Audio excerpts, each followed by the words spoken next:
Welcome to the Bloom Effect. I'm your host, Cassie Kellner, former chairside assistant turned team coach and founder of Everbloom. This podcast is all about the real stuff, honest combos, leadership lessons, and the heart behind thriving orthodontic teams. If you're ready to grow, lead, and bloom, let's dive in. Welcome to the Bloom Effect. I am your host, Cassie Kellner, and I am so excited for my guest, Christine Brondyke. Christine, welcome. Thank you so much for being here with me. Cassie, thank you so much. I'm so excited too. So, Christine, so two things. I want to ask you, who is Christine Brondyke? The existential question right out of the box. We're getting heavy. We're going into it. I love it. Let's go. Who is Christine Brondyke? So, personal life, I'm a married mom of 3 adult boys. Professionally, I've been a certified in relationship coach for going on over 25 years now. So, seems like a very long time. I started out doing just basic relationship work with individuals and couples who were mainly struggling in their marriages or partnerships. And then, gosh, it's probably going on 7 years now, that an orthodontist heard about me and said, I guess I need to bring you in. Do we want to give him a shout out? Because he's going to be on this pod too. Is he? Yes. Yeah. Dr. Ryan McComb is the most amazing. He was so quick to pick stuff up. He was so quick to embrace it. And his team still to this day is one of the most rock star teams I've ever had the pleasure of working with. And he's just not only a talented doctor, but a talented entrepreneur. So he's growing and he's building his teams and they still use the stuff that we started 7 years ago. So, and it grew from there. Yeah. I didn't realize it's been 7 years. Yeah. Ooh, yeah. It might even be 8 because it was pre-COVID by quite a bit. Wow. Yeah. I love this. I love this. So, Christine, you and I met working together at a consulting company, and we, during one of the meetings in this consulting group, you brought up this theory, right? I think it was our very first group meeting. Yeah, like we had met, but then you brought this up and at a roundtable discussion that we were having as a group of consultants, and you brought up this thing called the drama triangle. And I had like a mental and physical, like total body reaction. I don't know if you remember. It's very rare that I am silent or that I had like so many aha moments when you do such a beautiful, I mean, you're so good at what you do, but you did such a beautiful job at explaining the drama triangle that I'm pretty sure like I slammed both my hands on the table and I was like, what? It was sort of a big moment for a lot of people in that room. I mean, it was, and thank you for the compliment. It is one of the most important tools. I pretty much share it everywhere I go, no matter who I'm speaking with. Even back in the day with my kids when they were in middle school. Oh, yeah. I said, can I please come in and share this? And, with the kids, but it was actually so much for the teachers as well. Yeah. And it was in that particular meeting. I do remember your response. I remember sort of everybody's response. And I remember being very deliberate in my offering of it. And this goes for anybody who I would share this with. It's probably the most effective and important tool for helping people understand if they have a glitch anywhere in their life, work life, home life, friendship life, wherever. If there's a glitch, this can help us understand the how of it. Sure. The how of it, which is very different from the why of it. And I think sometimes when, as humans, we're often looking for the why. Why am I so sad? Why is that not working? My mentors used to say the why always comes at the end. And for me, one time, it was 10 years later that I had this epiphany of understanding a why. But if we can understand the how, it comes quicker. And that's how I think it creates those big light bulb moments of like, oh my God. And then once you see it, then it's like, it's everywhere. It's everywhere in my whole world. Everywhere. Okay, so explain to our listeners, Yeah. what is the drama triangle? Okay, so the drama triangle is a 50-plus-year-old tool. So this is not my invention. It was created by a guy named Stephen Cartman. It is used now in a lot of coaching modalities, but wildly, it was never really used very much in therapeutic realm. So therapists, counselors, psychologists might learn a little bit about this, but they often don't use it. And so it's often more picked up by coaches. And Cartman realized, because he was studying relationships, that all drama, all conflict, and ultimately all suffering, believe it or not, is explainable by just 3 behaviors. So those 3 behaviors, when you draw lines together, make a triangle. And once we started sort of excavating the behaviors themselves, then there sort of became a natural unfolding of how to create a shift out of the triangle. So the triangle is a tool to understand how we create conflict accidentally. Nobody does it on purpose.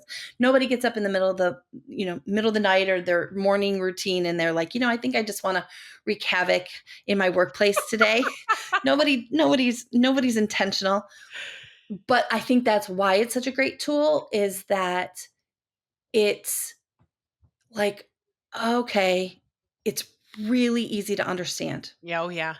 And once we can see it everywhere. So like, oh my gosh, my boss is playing this role. And then that's what happens for me. I play this role. And then you go home and you go, I play a different role at home. Yep. But there's my kid, playing that role. And so it makes it really easy to see.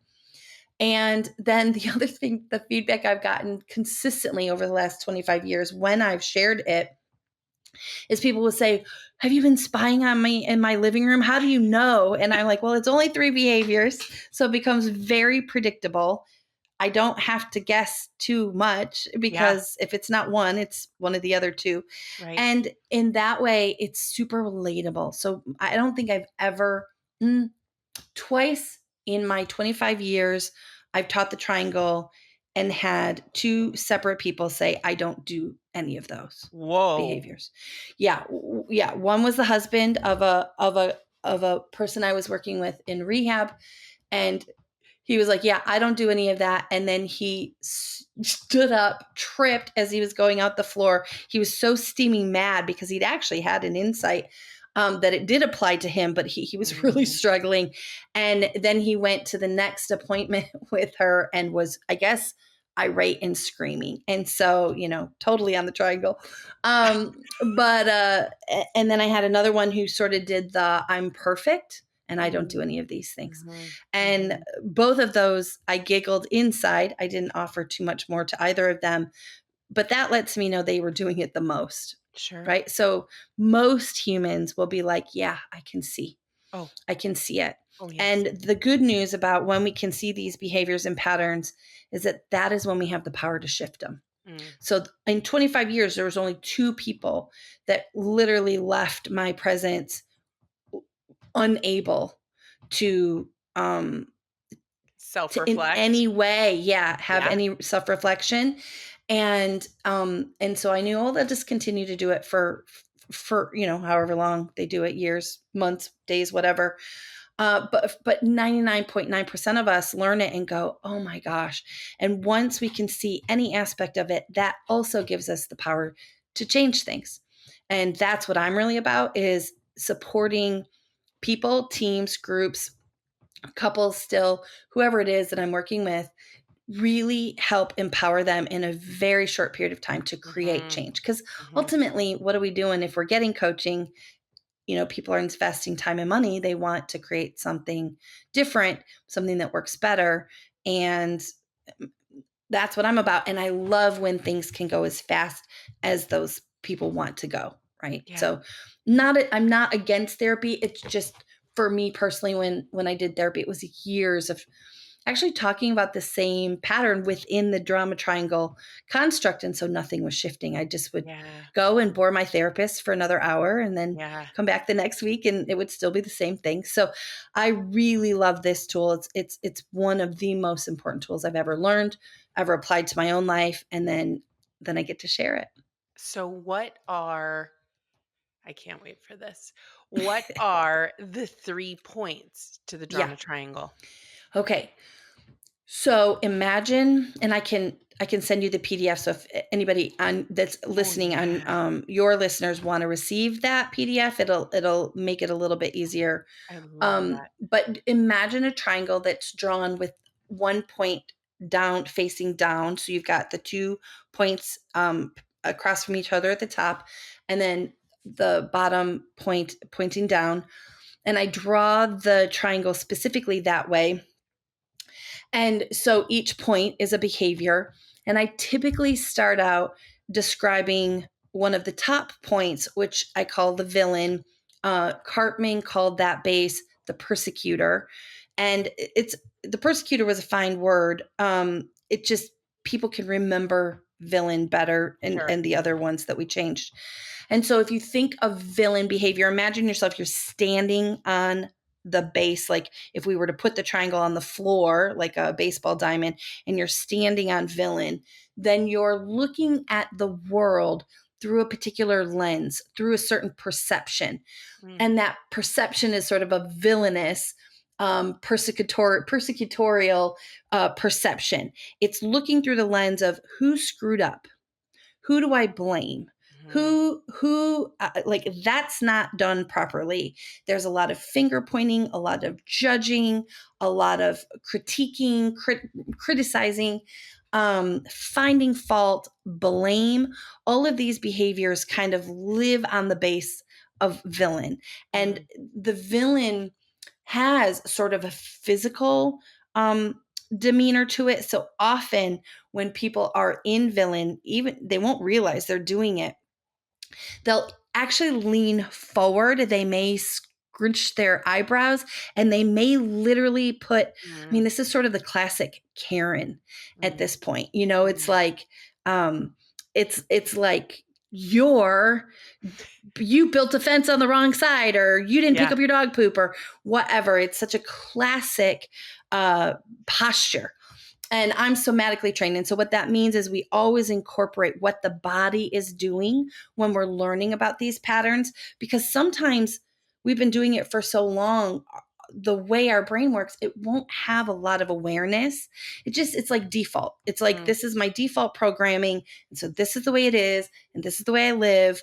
And the problem with default is there's not a lot of awareness in our brain in those moments that we could change anything. Yeah. So it's like, I'm going to yell at you because you're an idiot. Yeah. And that's sort of the essence of villain, is looking through a lens with a perception of somebody screwed up. Yeah. Somebody's Always at fault. They live there. Yeah. They live there. And it's very common once you introduce more than one person, especially like in a work environment, where I'll be focused on other people and how they're doing it wrong. But we can do any of these behaviors, these bases, toward myself. So I can also, God, I'm an idiot. I can't believe I screwed up so bad. That was just the dumbest thing ever. So I can certainly criticize myself, and gosh, have I, over the years. Sure. Are you kidding? But we think when we're creating dynamics with other people, it's often a pointing the finger at somebody else. So that's the first base. It's just the classic blamer, criticizer, fault finder, and often you did it. Yeah. Not me. You did it, right? So that's one base. And then if we were to jump over directly across from that, then we have the hero base. And the hero is such a fascinating behavior because most of us I would say 99% of us grew up in environments where there was a lot of drama triangle behaviors, a lot of drama triangle patterns. And we, as humans living in these drama triangle environments, are actually kind of conditioned to be heroes. So the hero also leans forward, much like the victim posture or the villain posture does. But instead of a finger pointing, it's very much imagine an outstretched hand. What can I do for you? Oh, Yeah. you look like you're struggling. Let me take that on for you. Oh, ordering didn't get done. Don't worry about it. I've got it under control. I'll stay late even. It's fine. I don't have anything going on. I'm probably, I don't even need to sleep till 11 p.m. What do you need? Right? So it's very much a leaning forward, but instead of attacking or pointing fingers, it's how can I help you?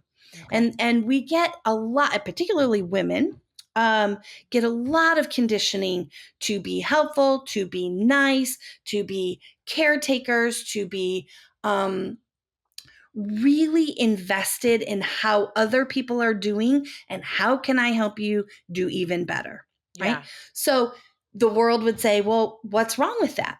Isn't that how we're supposed to do it? We're supposed Right. to be helpful. We're Right. supposed to be caring. We're supposed to be caretakers. To which I would say, yes, we have within us the desire to be nurturing, to be kind, to be caring. You'll know you're stuck and doing it on the triangle when it creates conflict. Yeah. So we do this helpful behavior and then I give you more and then oh you need more money. Oh, take my spleen. It's fine. It's extra. And then I'll later go, I give and I give and I give. Yes. And where's mine? When are they going to give back to me? Now, right, that hero behavior has really sort of created a resentment. Yeah. And It's so when interesting I'm too, because freely giving, what's is that? there a level of burnout there that hits of like, I can't give anymore? Yeah. Yeah. Yeah. People will literally and figuratively die on the triangle trying to elicit these behaviors, which the world said, this is how you get by. This is how you Yeah. survive. And that's usually when people will find it is they're at some level of burnout or they've been Sure. exerting and working within this triangle system for so long. This leads us to our third base and why I always draw it at the bottom of the triangle. Both villain and hero base behaviors are so exhausting Mm. that Mhm. at the end of the day, most of us will fall and where the posture is forward with the other two, victim is very much a collapsed, oh my God, stick a fork in me. I'm Mm. done. I'm Mhm. dead. I can't do anymore. So it's a place of collapse. It's looking through the lens of powerlessness. I can't help them. I can't help myself. I'm powerless. Nothing's changing. I give up. Victim behavior is very much a behavior of collapse, exhaustion. Yeah. And we can do that a bunch of different ways. In fact, we can do unique to individuals. We'll do each base sort of unique to us, right? Mm. So I do villain, but my villain, I don't love conflict. So my villain is pretty mild. It's pretty like an eye roll, like an internal, like, oh my God, what an idiot. But I Mm. wouldn't really say it out loud too much. My hero, huge in terms of behavior. I grew up very much learning be a cheerleader, be proactive, be helpful, be of service, all these things. And I really did work to do that. But then I hit that burnout. Yeah. And yes, I went to victim like, oh my God, how much more do I have to do to help them? But ultimately I would go back to villain and then think things like they're just taking advantage of me. They're just selfish. They just take and take and take. And Right. so as you can see just in sort of the description of it, that while we may have a favorite base, we end up dancing all of them. Mm. And it works. These behaviors are important in that they all did help us survive. Yeah. So the drama triangle is a tool of survival. And we'll get through the day. I will get through the day because I'll be pushing and willpower and heroing my way. And then I'll be mad and that'll give me some adrenaline and I'll rage clean or whatever I'm going to do. And then I'll collapse in exhaustion. And then I'll get up the next day and I'll do it again. Yes. When we invite another person into, this is why I love the art and science of relationship, is those folks, whoever we're inviting in, have their survival skills rooted in the triangle.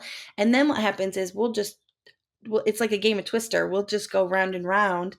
I'll be on victim when you're on hero. I'll be on villain when you're on victim. And then we're going to just dance around. In fact, one of the best ways to really get an aha around the triangle is to consider, if I am a hero, if I'm exhibiting and living hero behaviors, how would I do that if I don't have a victim to save? Yeah. And if I believe I'm a victim in any moment, if I'm really feeling wronged, it's not fair, I don't have power, it's true, I really don't have power, how can I feel that way unless I have a villain who's sort of bullying me or pushing me in a way that takes away my power? And as a victim, I'll 100% look for a hero who's going to save me. I can't save me, so I need somebody else to save me. And so we actually, without realizing it, will attract people. So if I run a lot of hero, guess what I'm going to attract in my life? A lot of victims who need help.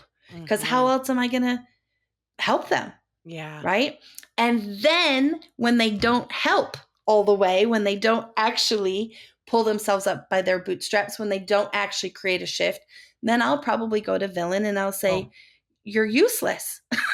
Yeah. What is wrong with you? You Yeah. know? I've been trying to help you. Yeah. As a hero. Yeah. And then you can even have 2 feet on one different base. So you could have a foot on hero and a foot on victim. And I call that the martyr. Like I'm gonna die trying to save you. And oh my gosh, there's so many of us that run that. But also a foot on villain and a foot on a hero, I call the rebel. So there are times when in survival, somebody said, hey, you need to go do that. And then I'm like, no, I'm not going to do that.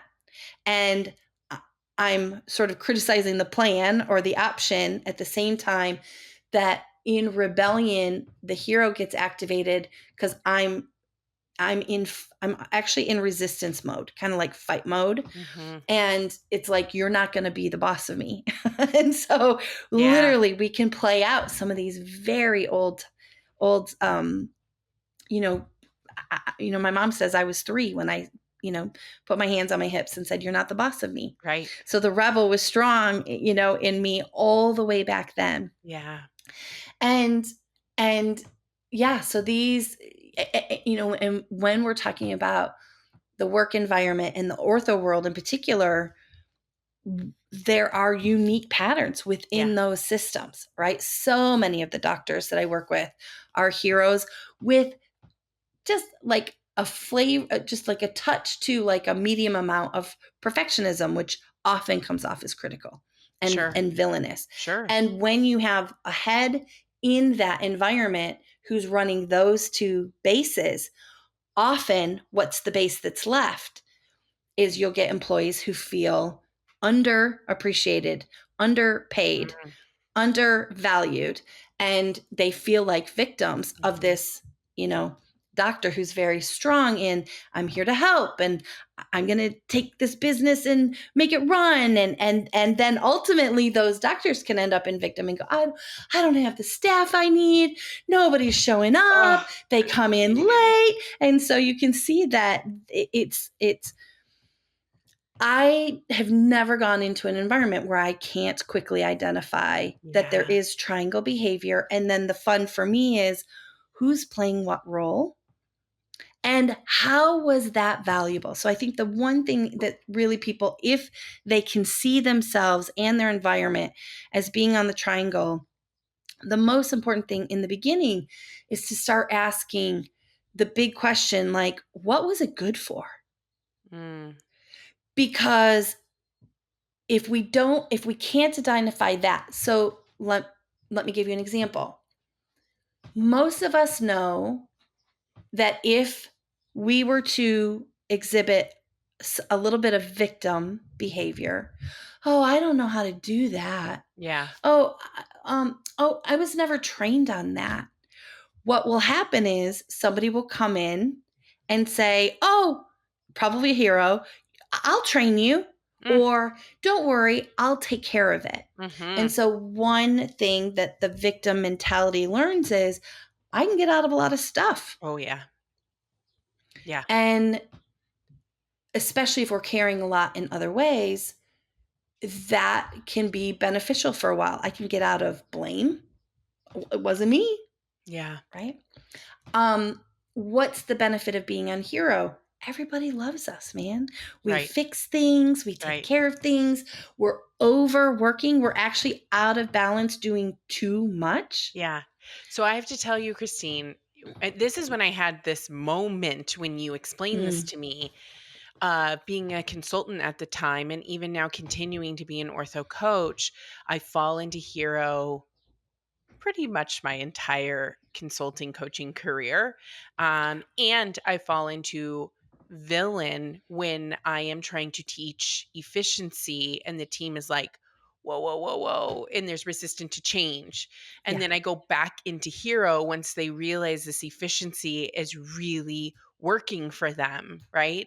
But they can live in victim. The team members could potentially live in victim because they're like, how dare you make us change this? The orthodontist will turn into a villain because they're like, how dare you bring this person in? We're doing just fine, right? Yes. And then I live in hero where I'm like, no, you guys, look at this beautiful thing and how much more efficient I'm going to make you.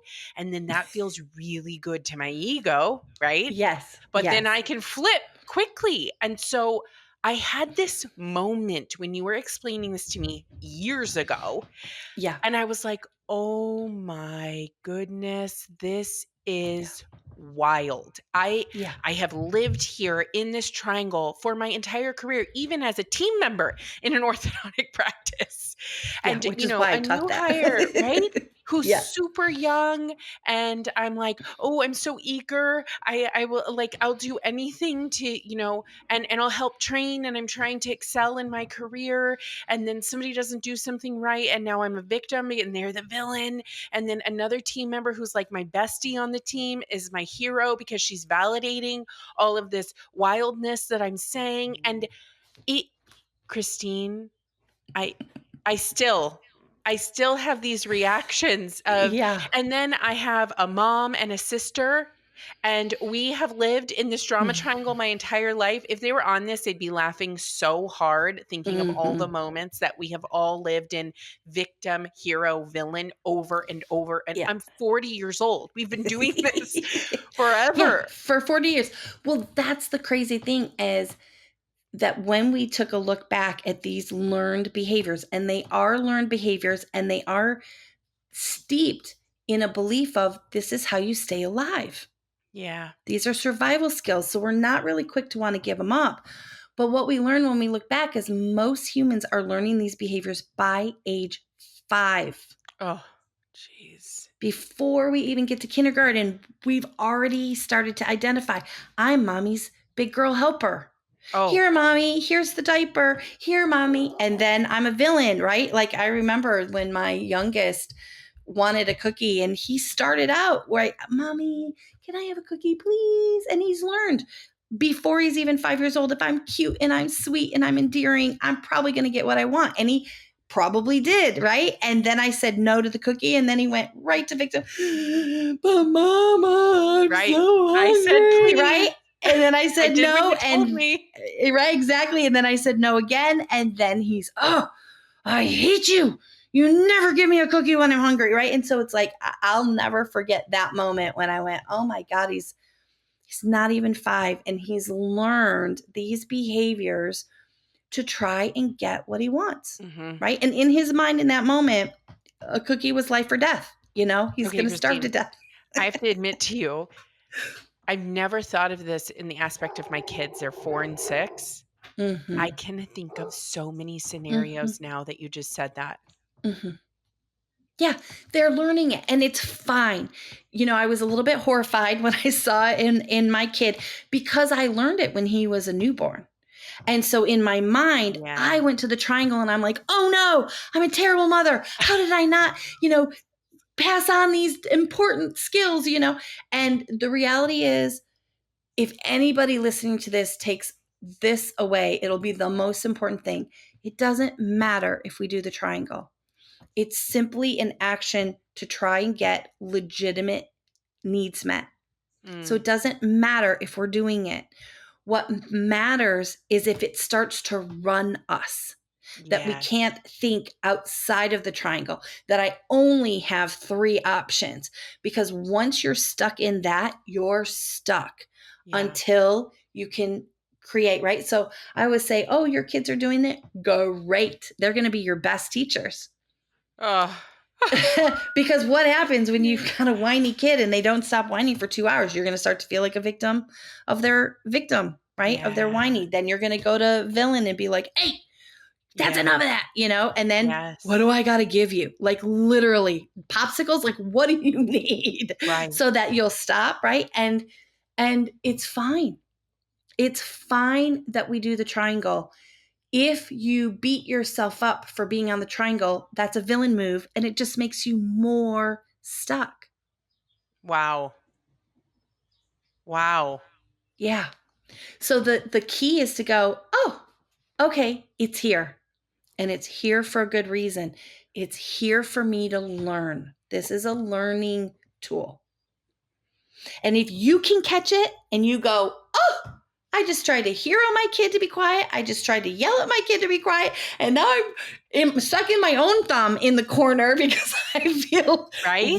like they're in charge, right? Oh, those are the 3. Okay. And that lets me know I'm trying to get a legitimate need met. What is a legitimate need? A legitimate need is something that we are meant to have, that we want it because we're meant to have it, but the way we're going about it using triangle behaviors actually pushes what we want away. Mm, So the triangle becomes a tool of repulsion. And I mm, think about not just repulsion, like you get away from me, like I'm repulsed, but think about a magnet.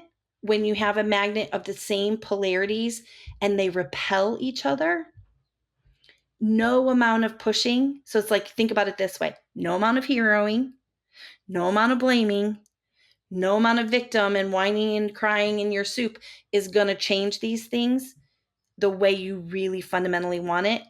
It accidentally will push it away mm.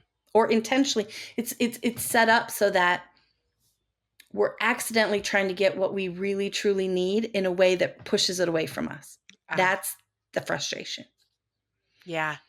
Yeah. I mean, I can just visualize this pattern in so many practices. I'm sure people listening to this right now have had so many moments of like, oh my gosh, I do this because there's massive teams here, right? There's orthodontists, there's multi-orthodontist, doctor practices where you can be the hero, you can be the villain, you can be the victim. I mean, it's so mind-blowing for teams. When you introduce this to teams, Christine, like to Ryan's team, Dr. McComb, Mm-hmm. did they have a moment of like, oh my goodness? Yeah, I can say this because he actually went to do a big speech with hundreds of orthodontists and featured the triangle in my work with them. So I can, because normally I would keep it confidential. Sure. The first thing he said when I taught the triangle was, "Oh no, I am such a hero." And it was great because I could literally see light bulbs. And the cool thing about these light bulbs is when they start going off, it's like, and not just at work. right? Yeah. And It's so everywhere. That's what it's happened to me. everywhere. It Yeah. was like my whole life flashed before my eyes, and I was like, Yeah. Yeah. "Oh my," because, like, let me tell you, teenage Cassie was so dramatic, I can't even tell you. Well, And we all are. And oh, that's, yeah, we all are. I mean, I have childhood best friends, Christine. I grew up in a very small town in Northern California. My childhood best friends have been my best friends since I was 5 years old. Mm, We are yeah. still best friends. Yeah. We have like this core group that we know each other through the good, the bad, and the ugly. And it's a beautiful thing. We've gone through things that I don't think others can even compare to. We've gone through parents' divorces together. I mean, all of it. And we're in our 40s now, and we still have this relationship. And now our children have these relationships. But Yeah. the drama triangle in that friendship, oh, Yeah. I had a moment where I was like, wow. Yeah. I think it sort of begs the question when people are introduced to it for the first time and they have a big light bulb moment. It sort of begs the question, what would I be doing with all my creative energy Mm, if I wasn't doing this? mhm. And that to me is some of the most exciting kinds of questions that can come out of this, because it takes a lot of energy Yeah. to That run the triangle. yeah, absolutely. And this brings me to this too. What happens because this happens? I mean, oh my gosh. What happens if, because this is very hard, if people can't self-reflect? They live here forever? I mean, Oh, well, remember, in 25 years, only two people told me they didn't do it yeah, at all. that's true. So I don't really find very many people who can't self reflect. The best way to get somebody to self reflect is to listen to their triangle story. Yeah. Because if, as a listener, I can say, oh, you worked so hard. Mhm. You've worked so hard to bring your practice along, and you've onboarded and you learned marketing and employment law, and you didn't just get your, your dentist doctorate and then go to ortho school. You opened a practice, and then Yeah. you had to learn about accounting, and you had to learn about hiring and managing people, and you've worked so hard. And when they can be seen in that hero kind of mentality, what will happen is they'll have a breakdown. But it's the best kind of breakdown. What it means in my world, in the coaching world, is when somebody's truly heard and seen and they start to cry, or they go, Mm, yes, mhm. yes, I have worked hard. It's like the bricks of hero that got them there start to fall. But the good news is what's really true underneath can be revealed. And so sometimes they'll have an emotion, sometimes they'll have an epiphany, but I'm not trying to get them to change at all. I'm just Yeah. there to say, I hear you. I Yeah. see you. That must be. And I might even ask a question: how exhausted are you? Yes. Oh, you have no idea how exhausted I am, right? Yeah. Or if they're really been stuck in victim, I might say, I can really hear how much you're struggling and how you have tried so many different things. And in your mind, nothing has worked, Mm. and nothing. And then you start to get scared, maybe that nothing's going to work. I've had a practice where she was down to one employee, and then that employee, knowing that they were the only one, blackmailed her Mm. and said, if you don't get, not blackmail, is that the right word? Kind of strong armed her. If you don't give me a huge raise, I leave too.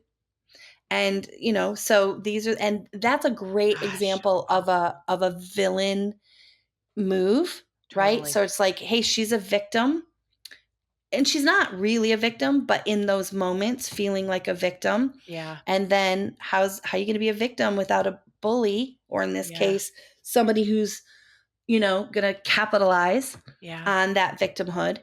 And I've seen, in 25 years, I'll never say I've seen it all, but I have seen some really heinous ways that this is played out. Sure. And those are actually easier, because when they get so exaggerated, when the Yeah. victim is so large, when the villain is so large, when the hero behavior is so big, you can't miss it. The harder ones are the subtle ones. Sure. The, oh, I guess I didn't know that. Yeah. And it's like, how do you, I mean, that's Yes. so subtle. Or Right. my subtle, like, eye roll, Yep. it's like, how do you catch those? So yeah, I think to really hear people in their triangle story is one of the first ways to help them have self-awareness. Yeah. Because I'm just wondering, how does that work? Because when they're heard, they can see it. Yeah. Somebody else saw it. That's the value of a coach. Yes. I can't see it myself. And then so the coach comes and says, well, here's what I see. Oh, oh my Yeah. God. Yeah. And how valuable that can be. You're so good at that, Christine, in your coaching. I mean, we could spend 2 hours on all of this because I mean, even when you and I catch up on the phone, it's like Yes. I can't get enough, and we just like go talk through it because you know about orthodontics now, which is such a beautiful thing, and I've lived in this world for 21 Yes. years, and so Yes. you've seen it, you've seen the beauty in it, in the shift where people do have those aha moments. Those are my favorite. I mean, Yeah. and I love to feel it too, and I did feel it Oh, that day, let me tell you. I mean, it's been how many years? Probably 5 or 6 years now since you've yeah, it was introduced just before this. COVID. So it was like Yeah. the end of Yeah. 2019. You Yeah. introduced this to me, and then COVID hit. I mean, you wanna talk about drama triangle in the year of 2020. Oh, well, and that, that's such a good point, Cassie, because it's really important as people hear about this. It's not just in our family lives. We didn't just get stewed in it when we were growing up. We're not just passing it down to our kids because that's what we've learned. It's not just in work environments. We can look out at the big picture. Yeah. And the way COVID was handled or the way things are handled now is all drama triangle. And whether it's listening to the news, right? And the news isn't the news anymore. They changed a law, I think back in the 70s, where it was literally the news legally had to be off the triangle. It had to be Mm, neutral. You had to mm, present both sides. mm. So if you took like hey, this is a terrible thing, you had to present why it might not be so terrible. Maybe there's some good in it. It had to be balanced. And they got rid of that law in the 70s.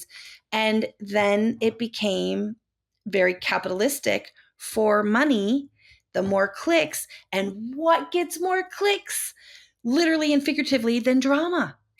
Right? I mean, so by necessity, if people were going to compete, and this is this is huge in terms of where are we going in the future, how would we do it if it's not going to be on the triangle and clicks for money? Yep. Because when we're competing for clicks and it's dramatic, it's like the actual, I can't look away from the car accident. Yeah. It captures my attention. Right. And the drama triangle, like those environments, are run on adrenaline. And again, when I say the drama triangle distills down to survival skills, adrenaline was the most important survival chemical in our body. If there's a threat, it allows us to run, right? Or fight. Yeah. And so we get hits of adrenaline, believe it or not, even as a 2, 3, 4 year old running that triangle. Right. Certainly we do as adults. And you add coffee to that, you add a cigarette to that or whatever. And it's like we have really honed our ability to run on amphetamines Oh, to stay awake 100%. because the triangle is exhausting in Yeah. nature. Right. So now we've got that push pull of I'm exhausted. Okay. Where's my coffee? Right. How am I going to get motivated for the day? And we just do this kind of thing. And it's no wonder when I go into any group environment, how exhausted are you? Yeah. Yeah. Because we are doing, and I do want to highlight this, even when we're doing the triangle, we're doing the very best we can with what we know. Yeah. Yeah. And working with multi-generational teams now, and the way that Yes. we learn and our behaviors and when we were born and how we grew up and all of this, really, that's why this is so mind-blowing to me, because it doesn't matter who you are. And I learned about this 5 or 6 years ago, and I still land in it. I'm human. I still do it, but I have so much more self-awareness now that the way that you explain it to me, and I could go victim, villain, hero at any point in the day, Yeah. whether it's in my coaching role or at home or as a Yeah. mom or as a friend or a neighbor. So, Yeah. I think the thing that has helped me the most is recognizing it. Yeah. Yeah, because it's in the recognition that then you've actually stepped out of the triangle. That's the first move to go, oh, there it is. And if you can do that without blame, then it's Yeah. truly a clean off the triangle. Oh, there it is. There's me doing the nobody loves me. I worked so Yes. hard on this. Or I've heroed myself, or I heroed somebody else. And to have that moment of insight feels so important because it is, in my opinion, one of the most life affirming moments Oh, of all the things that we really want as humans. I talked about we're trying to get legitimate needs met, but we're doing it on the triangle. Well, what are those needs? Freedom, creativity, connection, mm, abundance, gratitude, like all the things that if you asked a human, what's heaven made of? Right? What if right. you could have the life you want? What would people say? I'd want peace. I'd want freedom. I'd want creativity. I'd want to play. Right? And some people, they'll say, I want to travel. To me, that's a form of play. It's a form of Sure. exploration. Yep. And I'd have connection. That's relationship off the triangle, Right. where instead of the magnet, two polarities pushing each other apart, one gets flipped. Now I can connect, right? So it's like, oh, I longed for this. So it's a simple tool, but it sort of highlights the most important aspects of life. We're trying to get what we really, really want.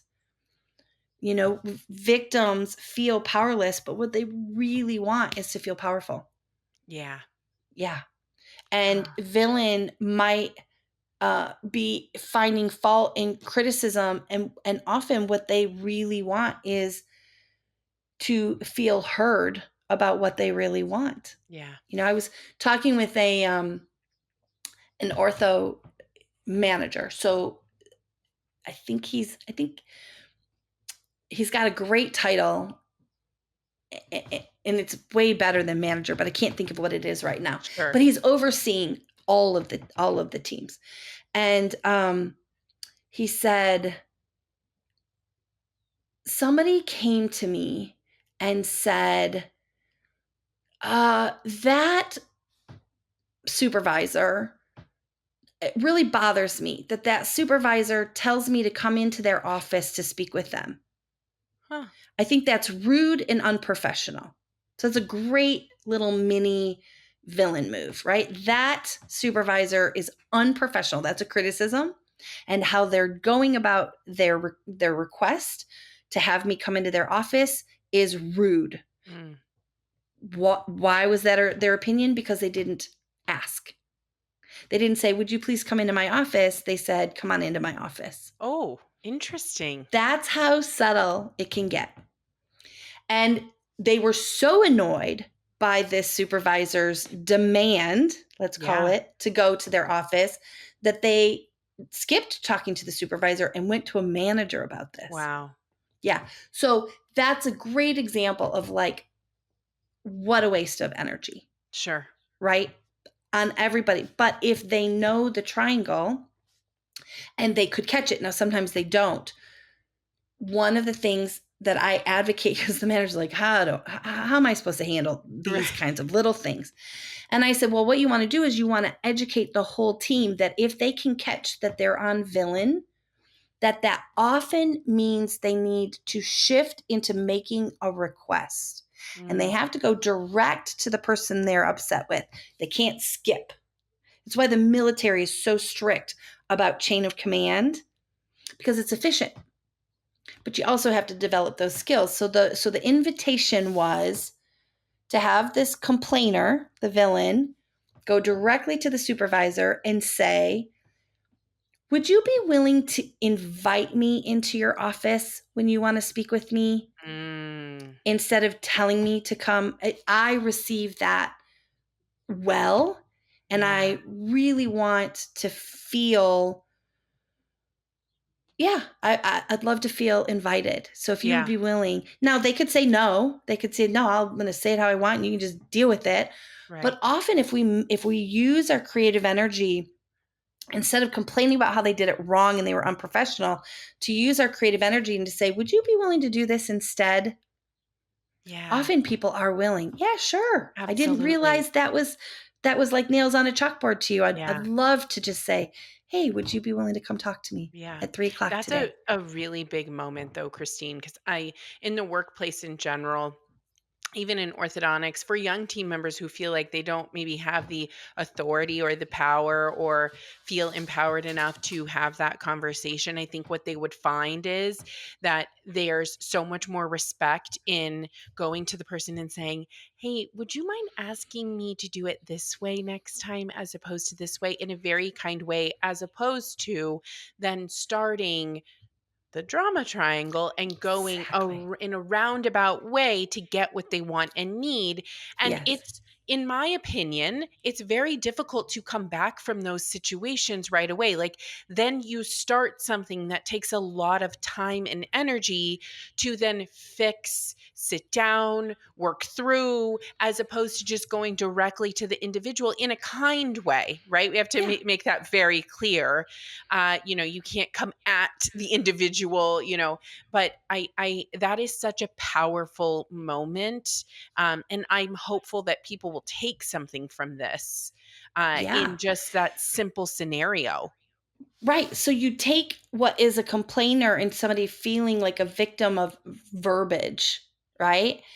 And then through this simple act of, hey, here's, because it's an education, instead of Sure. going to management, Yes. what we're going to advocate you do is go directly to that person and make a clear request. Kindness, you don't have to work hard to be kind. Off the triangle, we're naturally kind. I don't want to hurt anybody. I don't want to, Yeah. I don't like demands made of me. I'm not going to make demands of you. Yeah. I just know me, and I hear invitations better than statements. And so if you're willing, and I really speak a lot from this place of, would you be willing? Because then that allows the receiver of whatever follows next to ask, am I willing? Yeah, it's Am I funny. willing? This, but I do a lot of disc workshops, and Yes. people who land So valuable. in the S category, which is steadiness, they live in hero because they really thrive off of harmony. Yes. So, if there is a manager who is in an S category and they live in steadiness and harmony and not having to ruffle feathers, would probably have a really hard time looking at the team member and saying, why don't you directly go to the team member and have a conversation? They would rather say, I'll fix it for you. Exactly.